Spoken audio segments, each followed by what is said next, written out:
రారా గోపి. గోపి కాదు, ముప్ప గోపాలకృష్ణ ప్రసాద్. అది నా పూర్తి పేరు. ఎలా అడిగాను? ఈవిడ డాక్టర్ అమ్మా. మొన్న నాతో పులాసం కట్టిందన్నారు చూడండి, ఈవిడే. ఇప్పుడు యాసాలు కాదు, తమాసాలు కాదు. మేమిద్దరం ప్రేమించుకున్నాం, పెళ్లి చేసుకోబోతున్నాం. మీరు చేస్తారా, మమ్మల్ని చేసుకోమంటారా?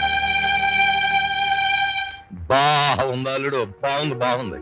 మీరంతా లేచి నిలబడిపోయారట. ఇప్పుడు ఏం జరిగిపోయిందని కూర్చోండి. బాగుంది అల్లుడు, కానీ ముందే ఇలా జరుగుద్దని తెలిస్తే నేను అలాగే ఏర్పాటు చేసుకునేవాడిని. ఇప్పుడే నేను నిశ్చితార్థం గురించి మాట్లాడుతున్నాను, నువ్వు నిశ్చయం చేసుకొచ్చావు. కాకపోతే నేను మంచి ముహూర్తం కోసం చూస్తున్నాను, నువ్వు మంచి మోకం చూసుకున్నావు. అలాగే తొందరలోనే జరిపించేద్దాం.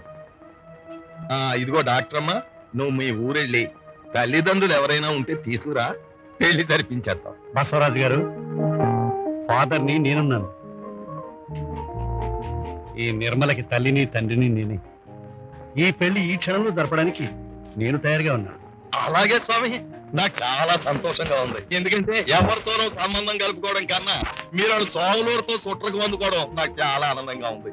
అదృష్ట దేవత నా గడప దాటి లోనకు వచ్చేసినంత ఆనందంగా ఉంది. ఇంకంతా మంగళమే, సర్వమంగళం. స్వామి, ఆయనకి అంత నవ్వమని చెప్పండి. అది నాగలక్ష్మి, ఇదే ముహూర్తానికి నిశ్చితార్థం జరిపించేద్దాం.